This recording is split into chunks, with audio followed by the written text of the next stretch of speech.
Bienvenidos a nuestro informativo semanal, donde cada semana le traemos la actualidad de la Iglesia. Es miércoles 15 de junio de 2016. Comenzamos.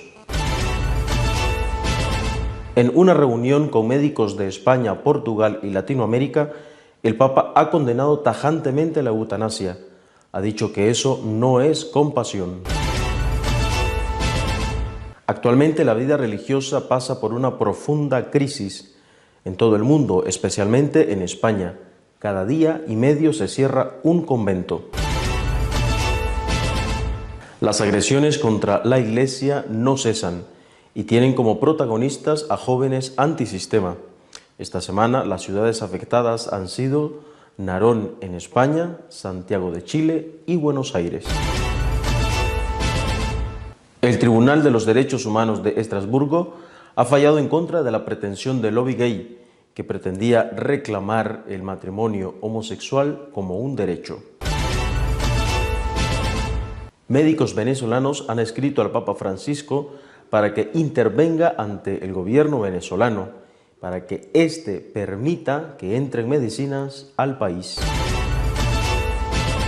Firme condena a la eutanasia. Este es el mensaje que el Papa Francisco ha dado ante médicos de España, Portugal y Latinoamérica, que se han reunido en Roma. El Papa Francisco se ha reunido esta semana con representantes de colegios médicos de España, Portugal y América Latina y ha denunciado a quienes se escudan en una supuesta compasión para justificar y aprobar la muerte de un enfermo. La verdadera compasión no margina a nadie, ni la humilla ni la excluye, ni mucho menos considera como algo bueno su desaparición, ha recordado Francisco. En un fuerte discurso, el Papa les ha dicho que la identidad y el compromiso del médico no se apoya solo en su ciencia y competencia técnica, sino principalmente en su actitud compasiva y misericordiosa hacia los que sufren. Por eso ha presentado la compasión como el alma misma de la medicina.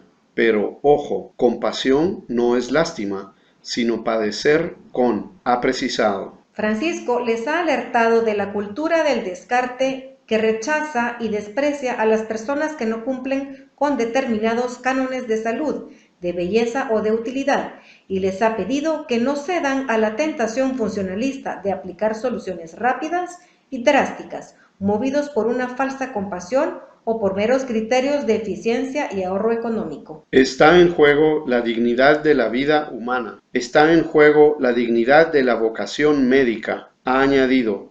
Para ponerlo en práctica, les ha invitado a pensar y sentir que la persona enferma es nuestro prójimo, que es de nuestra carne y sangre. Casi un convento al día se cierra en España, 2 cada 3 días. Estos son los datos escalofriantes que se han arrojado últimamente en un país que sufre una grande crisis vocacional, un país que en su tiempo fue un semillero de vocaciones. Desde el año 2015 se han cerrado 341 casas de religiosos en España. De ellos, 270 corresponden a conventos de monjas, mientras que 71 son de sacerdotes o frailes. La media es espantosa. Cada día y medio desaparece una comunidad. Por lo general, las casas se quedan cerradas, sin uso, a la espera de que alguien las compre o alquile para darles otro tipo de actividad. En otras ocasiones se convierten en el objetivo de vándalos y ocupas que las degradan. Solo en algunos casos, las casas se mantienen abiertas y con uso, pero ya sin la presencia de consagrados. Los religiosos suelen abandonar los pueblos para reagruparse en ciudades y localidades de más importancia. En algunos casos, sin embargo, la situación es tan desesperada que no se salvan ni siquiera las casas religiosas de las grandes ciudades. El hecho de importar monjas de otros continentes no parece detener el cierre de las comunidades religiosas. Las casas más castigadas han sido las congregaciones religiosas femeninas, que son también mucho más numerosas que las masculinas. De los 341 cierres, 270 corresponden a conventos de monjas, mientras que 71 son de sacerdotes o frailes. De ellas, las que clausuraron más casas el pasado año fueron las Hijas de la Caridad, que echaron el cierre a 23 de sus residencias, más de una casa al mes. Las dominicas en todas sus diversas familias, de la Anunciata, Misioneras, Recoletas, perdieron 14 residencias y 16 fueron las casas que clausuraron las franciscanas, de la Inmaculada, de la Misericordia. La crisis se ceba tanto en las congregaciones de vida activa como las Carmelitas de la Caridad o Verdurunas, que pierden 11 comunidades, 6 en el caso de las Siervas de San José y 9 en las Agustinas, como son las dedicadas a la beneficencia. Las Hermanitas de los Ancianos Desamparados clausuran 6 de sus residencias, e incluso las de vida contemplativa. Aunque en menor medida, las Clarisas cierran 8 conventos, las Carmelitas Descalzas 3 y las Trinitarias 6. Entre las 71 casas de congregaciones religiosas masculinas, los más perjudicados son los dominicos, que clausuran 14, y los hermanos de la Salle, que pierden 8. Otras órdenes dedicadas a la educación, como escolapios, maristas o claretianos, pierden 4 cada una, y los jesuitas se han visto obligados a cerrar 5 de sus comunidades en España. En la vida religiosa masculina, sin embargo, los conventos de vida contemplativa parecen aguantar mejor la crisis. No figuran benedictinos, ni cistercienses, ni cartujos, ni ninguna orden similar entre los que han tenido que clausurar comunidades. El vandalismo de jóvenes anarquistas no tiene límites y se ceban contra la Iglesia. Esta semana pasada han habido 4 ataques violentos, uno en Santiago de Chile, uno en Buenos Aires y 2 en Narón, España. Este jueves, encapuchados saquearon la Iglesia de la Gratitud Nacional en Santiago de Chile.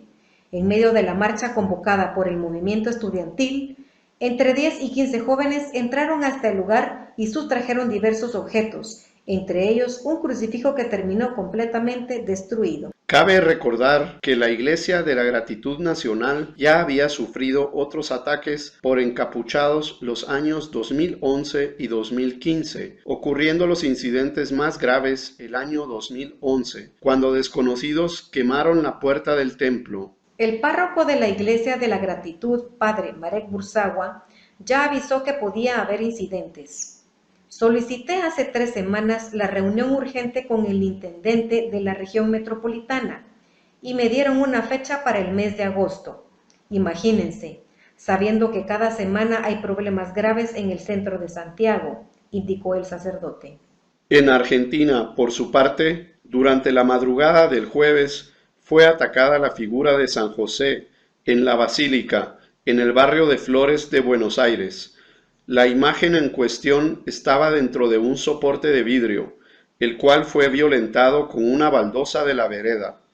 Luego de destrozar la imagen, los vándalos la dejaron en la acera de la misma calle. La obra tiene un gran valor para el Papa Francisco, ya que él acudía de pequeño con frecuencia a dicha basílica.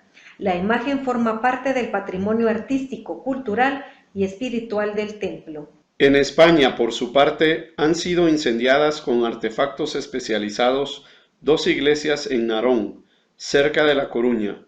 Arrojaron las bombas incendiarias por las ventanas, después de haber roto los cristales.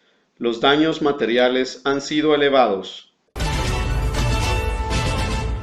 El matrimonio homosexual no es un derecho y los distintos estados europeos pueden reconocerlo o no. Esta es la decisión que el Tribunal de Derechos Humanos de Estrasburgo ha decidido.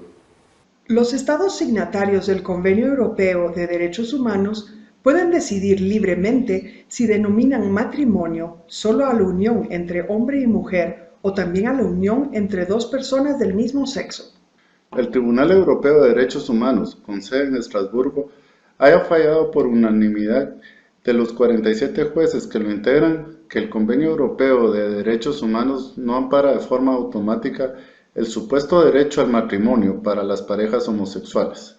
La sentencia, hecha pública este jueves, se basa principalmente en los artículos 8, respeto al derecho a la vida privada y familiar, y 12, derecho al matrimonio y a fundar una familia. Tras recordar que la regulación del matrimonio está regulada por las leyes de los estados que han firmado el convenio, España entre ellos, los jueces recuerdan que el artículo 12 del convenio consagra el concepto tradicional del matrimonio, a saber, la unión de un hombre y de una mujer, y que no impone a los gobiernos la obligación de abrir el matrimonio a las personas de mismo sexo. Venezuela está sin comida y sin medicinas, al menos para una gran parte de la población. La crisis ahí es tan profunda que médicos venezolanos han escrito al Papa Francisco para que intervenga ante su gobierno.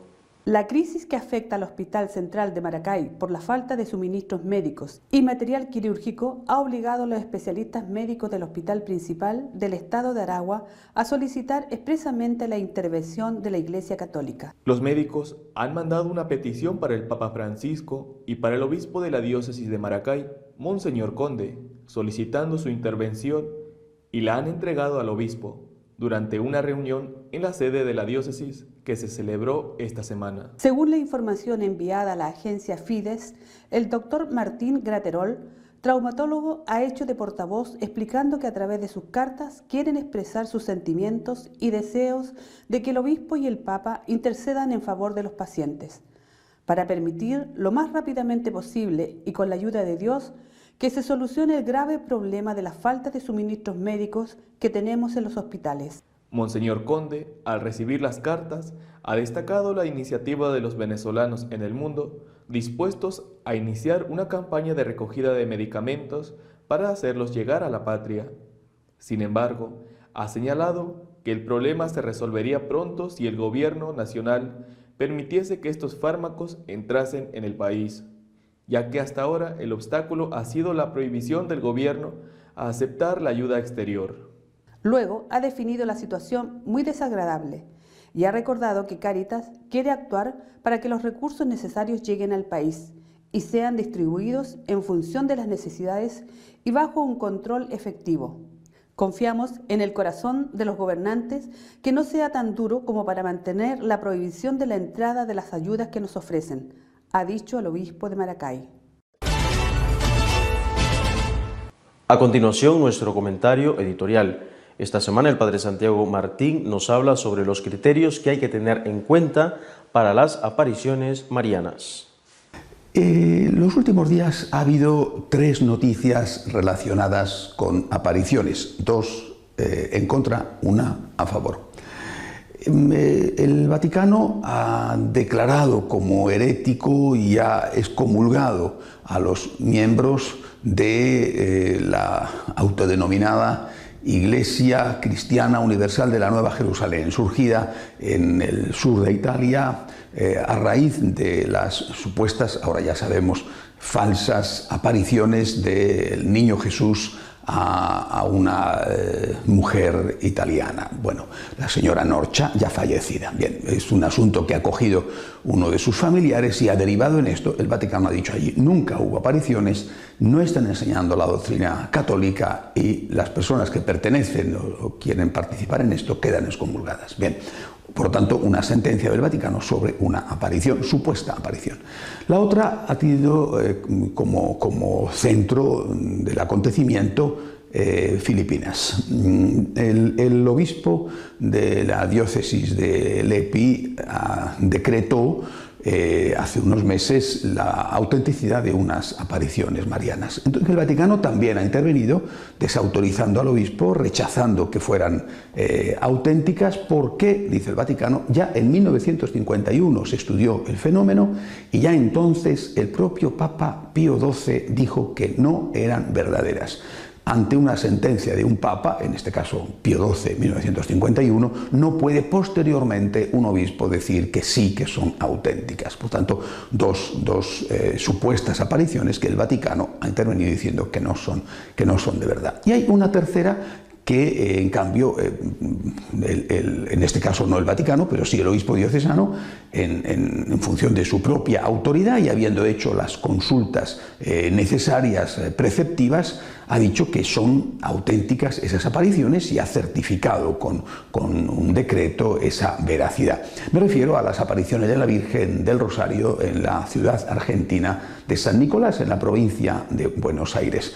Personalmente me alegra muchísimo este reconocimiento, porque en San Nicolás de los Arroyos, fue donde empezamos los franciscanos de María en Argentina, y además he conocido a Gladys Mota, que es la vidente, y tengo una buena relación, un sentimiento de admiración hacia el magnífico obispo que rige la diócesis, que es el que acaba de aprobar estas apariciones marianas, Monseñor Cardelli. Así que, bueno, creo que para mí, por lo menos, repito, es un motivo de alegría, y creo que es una muy buena noticia para toda la Iglesia. Aprovechando esto, quiero decir algunas cosas, algunas opiniones sobre el tema de las apariciones del Señor, de la Virgen. En primer lugar, ante una supuesta aparición del Señor, repito, o de la Virgen, en primer lugar, hay que tener prudencia.